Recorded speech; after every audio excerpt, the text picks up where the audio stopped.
Hey guys. So I hate being on camera. I look hideous. I know it. Very aware. Um, I also would love to be able to show you my screen, but my computer's being stupid. So this is gonna be me talking. But you kind of need to listen to what I'm telling you to do. And I already did this one time and it didn't record. So now I'm just kind of like, oh, I'm so over this. But anyway, when you're done watching this, you'll need to do everything that I tell you to do in here, but you'll also need to do the discussion thread that I'm going to post. So anyway, okay, in your class, you'll need to go under files, and in files, there is an example, there are two example papers. One's for Josh Hardy, and one is an example interview I've done. So if you open Josh Hardy's first, you will want to scroll to his example interview. And he has a table of contents that tells you what page that is on. You'll want to read his example interview first. So I'm going to let you go ahead. I'll give you a minute to open that up.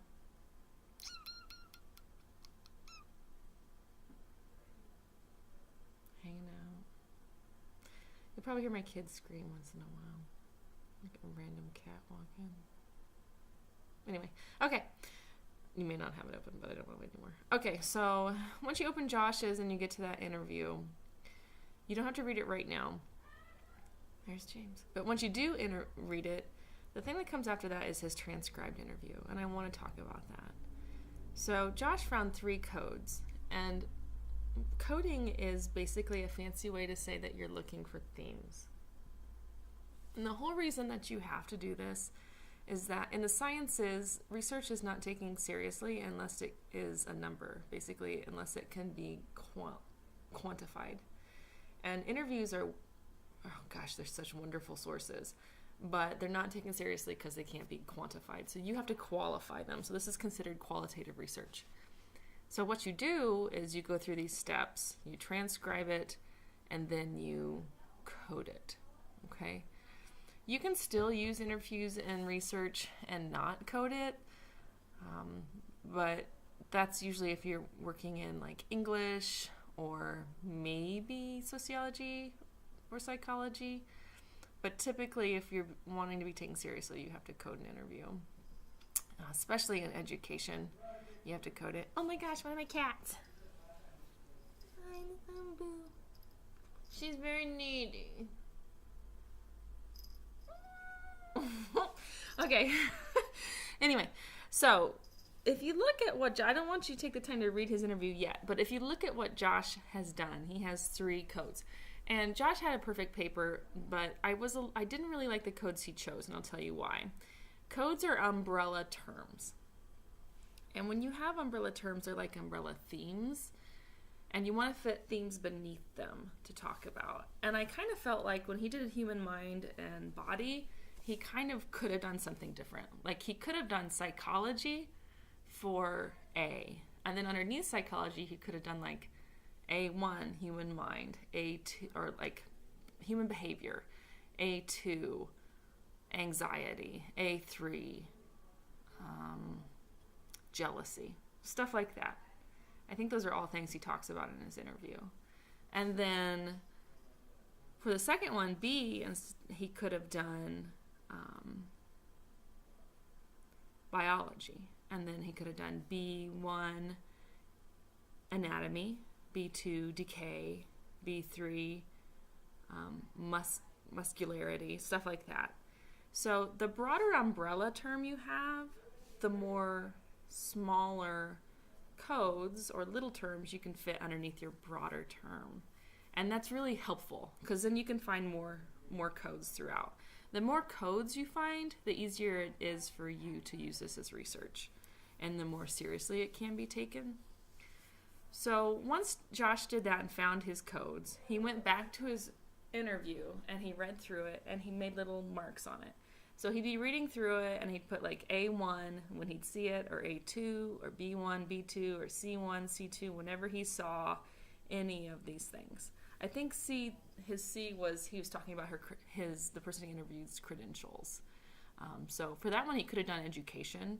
and he could have done education, and then he could have done C1 professional education and C2 common knowledge. That's what I would have done, I think. Anyway, it's really cold in here. So after that, what you can do is, after you've read through his and then kind of read through how he's done it, I would move through the example interview I've written you. Now, after after you go through your interview and you label all the things all your codes, your A1s, your A2s, your B1s, B2s, you'll make a little graph that kind of looks like this. And on one side you'll do GP, and on the other side you'll do interviewee. And that means general populace and interviewee. And you will look at all your little codes you wrote all over your interview, and you'll put them either, does this apply to the general populace or just my interviewee? And if a lot of them apply to the general populace, this is something you can really use in your research. You want your research to speak to the general public because that's something that's pretty much fact, but also it's harder to argue with. If it speaks to both of your interviewee and general populace, well, that really works well. You can use that all over the place.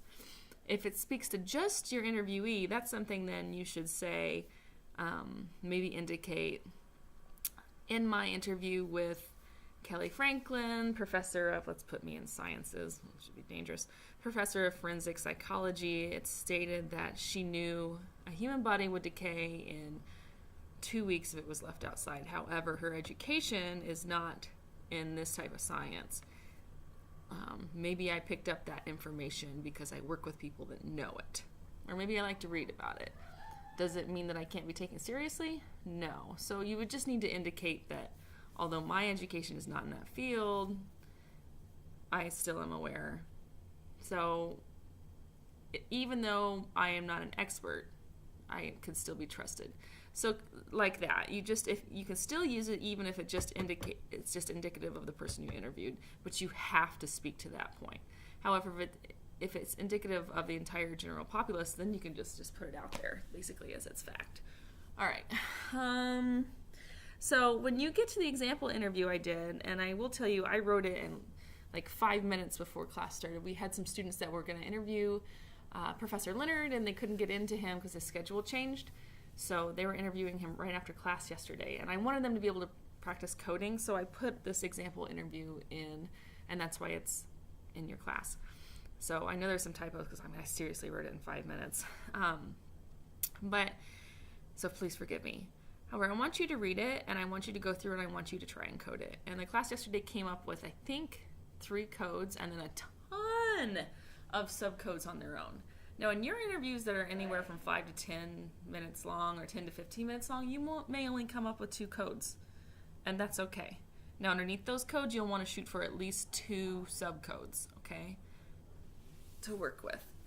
So after you do that, after you work through that example interview, I want you, think of your umbrella term and your little codes that work underneath it. I want you to write down how many times you see those, and then does it apply to the general populace or just the person I interviewed? And then I'm going to type a discussion thread about it and post it in Canvas so we can talk about what you guys saw and how you coded it. That way you can see if you're on the same page. Because in class on Thursday, we're not going to talk, we may briefly talk about coding, but we're pretty much going to move on to the report. Because next week we're done with this sucker. We're moving on to the next unit. I can't take anymore. We're ready. All right. So that's coding in a nutshell. Like I said, you're looking for themes. Okay? All right. Good luck. Bye.